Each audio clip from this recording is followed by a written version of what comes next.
Bismillahirrahmanirrahim. Assalamualaikum warahmatullahi wabarakatuh. Hai anak-anak, apa khabar semua? Ustaz doakan anak-anak sihat berada di rumah dan teruskan untuk menonton TV Nadwa yang mana kami menyediakan rakaman untuk anak-anak melihat pelajaran-pelajaran yang memenuhi silibus dan kehendak JAKIM pada masa ini. So anak-anak mati Allah Subhanahu wa taala. Sambil-sambil anak-anak berbekalkan dengan buku pelajaran anak-anak di sekolah. So, di sini kami sediakan sedikit untuk anak-anak menatap kami, okey, untuk menambah ilmu dan juga untuk memperbanyakkan pengetahuan anak-anak dan juga untuk terus mempelajari silibus yang disediakan oleh JAKIM. Baik, anak-anak mati Allah SWT. Berjumpa kita kali ini adalah untuk membincangkan tentang bab ibadah, salah satu bab yang ada dalam buku silibus pelajaran kita di sekolah untuk peperiksaan UPKK.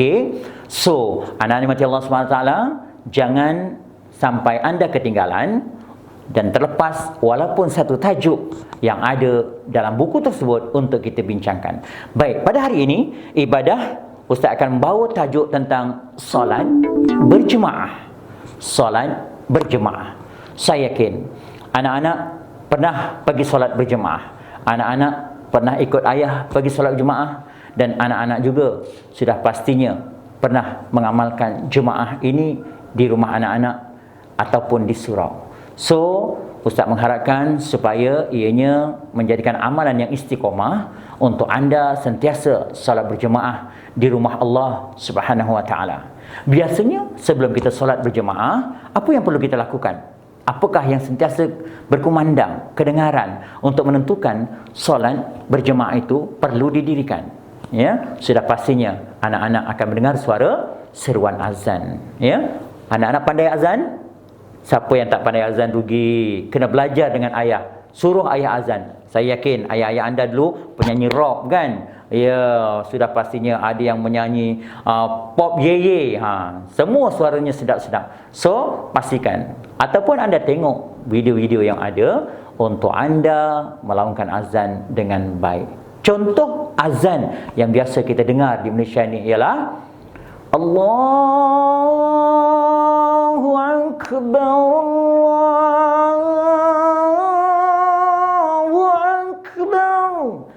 Itu ialah salah satu lagu yang biasa kita dengar. Okey, so anak-anak mati Allah Subhanahu wa taala, apapun ikutlah cara anda bagaimana untuk melakukan azan sebelum solat. Mari sama-sama kita terus telusuri solat berjemaah. Apa yang dikatakan solat berjemaah? Solat berjemaah ialah solat yang didirikan lebih daripada seorang. Lebih daripada seorang. Itu kata kuncinya. Solat berjemaah ialah solat yang dilakukan lebih satu orang, yang ada seorang imam diikuti oleh makmum. Okey? Itu adalah merupakan solat berjemaah. Atau arti kata yang lain, solat yang dilakukan lebih seorang atau beramai-ramai dengan diketuai oleh seorang imam. Dan pastikan juga anak-anak kena ikut imam yang betul bacaannya. Jangan pula anak-anak lantik seorang imam yang tidak fasih bacaannya. Bahaya. Ingat tu, pastikannya kalau tak mampu untuk mencari imam yang fasih, maka carilah sekadar yang ada. Tapi insya-Allah di surau anak-anak, di masjid anak-anak, semuanya imam-imam suaranya sedap ya, dan betul tajuknya. Baik anak-anak mati Allah Subhanahu wa taala. Kita tengok kepada hukumnya. Kalau tadi pada artinya solat berjemaah, apakah hukum solat berjemaah? Kita tengok imam-imam kita, terutamanya Imam Syafi'i. Imam Syafi'i mengatakan bahawa solat berjemaah ini adalah merupakan fardu kifayah. Maka perlu ataupun suatu yang dituntut. Bermakna kalau dengar azan saja, kita kena bergerak untuk solat berjemaah di rumah Allah. Pastikan jangan kita alpa, jangan suka solat seorang-seorang, kerana solat berdua itu lebih baik daripada solat seorang. Dan ada pun mengata jumhur fiqh ya, jumhur ahli fiqh mengatakan bahawa hukum solat berjemaah adalah merupakan sunat muakkad. So, maknanya ianya juga merupakan tuntutan. Jadi jangan lupa anak-anak ya. Pertama, pastikan ya kita kenal erti solat berjemaah untuk apa, untuk siapa dan di mana kita perlu lakukan. Yang keduanya ialah kita perlu tahu hukum solat berjemaah. Untuk yang ketiga, apakah fadilat solat berjemaah? Baik anak-anak yang mati Allah SWT, solat berjemaah ini mempunyai fadilat yang besar. Ada satu hadis yang diriwayatkan oleh Bukhari Muslim. Apa kata hadis tersebut? Fasalatul jama'ati tafdulu ala salatil fazzi bisab'in wa 'ishrina darajah. Salat berjemaah itu lebih afdal dari salat bersendirian sebanyak 27 kali ganda. So anak-anak yang mati Allah SWT, ini adalah merupakan hadis Nabi SAW yang mengatakan kepada kita bahawa salat berjemaah itu lebih afdal dari salat bersendirian sebanyak 27 kali ganda. So anak-anak mati Allah SWT, pastikanlah kita mampu untuk melaksanakan solat berjemaah. So anak-anak mati Allah SWT, fadilatnya kenapa? Fadilatnya kalau kita solat seorang dapat satu saja, tetapi kalau kita solat secara berjemaah dapat 27 ganjarannya. Wow, banyaknya. Nak yang satu ke nak yang 27? Bayangkan anak-anak, bila anak-anak solat kan secara seorang-seorang, sendiri-sendiri, kan, pasang sejadah. Selepas itu, bayangkan, kita gambarkan kan, kita solat, lepas habis solat, Assalamualaikum warahmatullahi, Assalamualaikum warahmatullahi. Kita selak tikas sejadah, dapat RM1. Tapi berbeza kalau kita solat secara berjemaah. Lepas saja imam ucapkan salam, Assalamualaikum warahmatullahi, Assalamualaikum warahmatullahi. Kita pun Assalamualaikum warahmatullahi, Assalamualaikum warahmatullahi.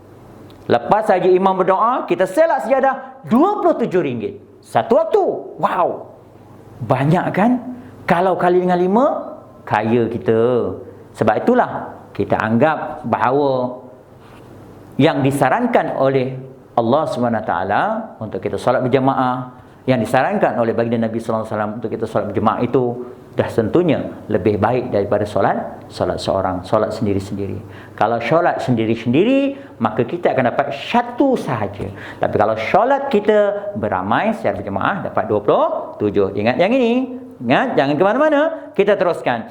Baik, apakah kelebihan solat berjemaah? Baik, antara kelebihan solat berjemaah, tadi kita dah sebut, pertama sekali dapat 27 pahalanya. Yang kedua, setiap langkah kita untuk menuju ke rumah Allah itu diberikan ganjaran pahala dan ditingkatkan darjat kita. Kita akan menjadi lebih hebat di sisi siapa? Bukan di sisi makwa, di sisi Allah Subhanahu wa Ta'ala. Okey? Pastikan Allah sentiasa memandang kita. Seterusnya, bersolat Isya. Okey, apakah kelebihannya pula kalau kita solat Isya berjemaah?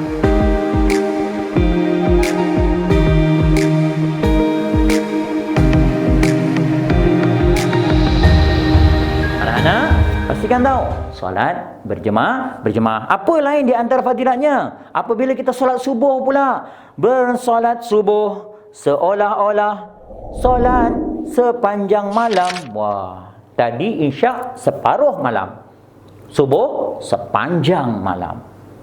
Walaupun kita tidur, umpama kita solat sepanjang malam. So, anak-anak mati Allah SWT, pastikanlah kita jaga solat itu, okey, dengan kelebihan-kelebihan yang Allah berikan kepada kita. Mudah-mudahan kita terus menjaga solat berjemaah kita, insya-Allah. Jadi anak-anak mati Allah SWT, untuk akhirnya, apakah hikmah kita solat? Okey, antara hikmahnya dah patuh kepada ketua. Kita mengikut prinsipnya, apabila ada seorang ketua, maka kita ikut. Bila kita berjemaah, bermakna kita ikut imam. Jadi jangan kita mendahului imam. Pastikan kita ikut langkah imam. Imam takbiratul ihram, kita pun ikut takbiratul ihram. Imam rukuk, kita pun rukuk. Imam sujud, kita pun sujud. Imam kentut, jangan ikut. Faham? Yang pelakuan rukun solat ikut, yang lain jangan diikut. Boleh tak boleh? Boleh ya? Alhamdulillah. Okey, seterusnya, dengan solat kita diajar oleh Allah SWT untuk berdisiplin. Kenapa berdisiplin? Dalam solat kita tak pernah pun ada main-main. Siapa yang solat masih main-main, itu maknanya dia tak solat lagi tu. Ya? Sebab dalam solat semua orang berdisiplin, berdiri tegak. Ya, tanpa ada bercakap-cakap, tanpa ada makan dan minum. Itu hebatnya solat. Orang akan sentiasa melakukan solat ini dengan keadaan disiplin yang betul. Tak pernah pun orang solat sujud dahulu kemudian baru rukuk, tak ada. Dia mengikut stepnya yang tertentu. Seterusnya anak-anak, okey, pengukuhan perpaduan Islam dengan kita melaksanakan solat berjemaah bermakna Islam nampak kukuh, dan inilah salah satunya cara untuk kita memartabatkan Islam di muka bumi ini. So anak-anak yang mati Allah SWT, di antara sedikit hikmah yang telah Ustaz nyatakan tadi, mudah-mudahan pelajaran kali ini berkaitan dengan ibadah solat berjemaah akan lebih memantapkan anak-anak untuk terus menghayati solat dan juga untuk terus istiqamah untuk solat berjemaah. Baik anak-anak yang mati Allah SWT, jangan ke mana-mana. Selepas ini kita telusuri bagaimanakah cara untuk menguasai ilmu tadi, cara untuk menguasai mata pelajaran tadi. Antara tip-tipnya ialah tunggu selepas ini.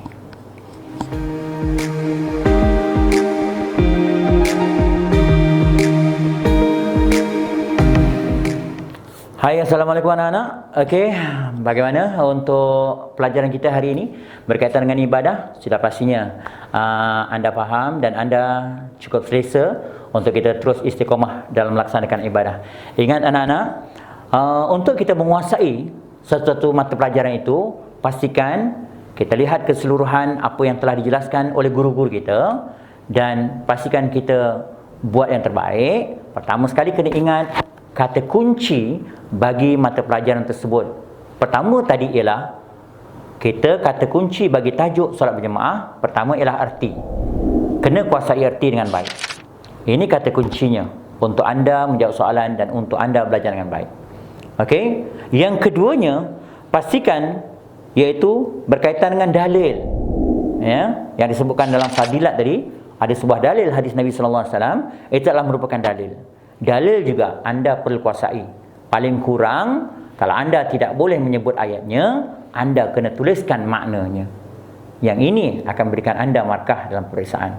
So, yang ketiga, kata kuncinya ialah fadilat. Terdapat fadilat dalam pelajaran kita tadi.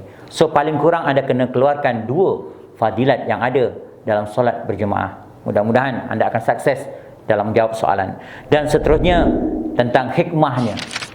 Ada beberapa hikmah yang telah disebutkan dalam pelajaran kita tadi. Pastikan anda kena kuasai. Dan akhir sekali, pastikan anda kuasai hukum solat tersebut. Ya, 5 perkara ini adalah kata kunci bagi pelajaran kita pada hari ini untuk anda kuasai dengan baik dan kemudian anda laksanakan. Kalau anda laksanakan, insya-Allah anda akan lebih sukses.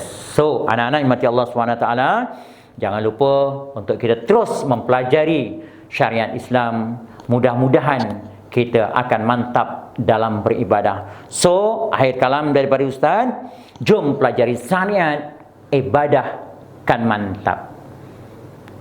InsyaAllah kita akan bertemu lagi.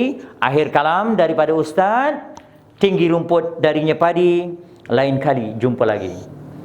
Akhir kalam daripada Ustaz, tinggi rumput darinya padi, lain kali jumpa lagi. Bye bye. Assalamualaikum warahmatullahi wabarakatuh.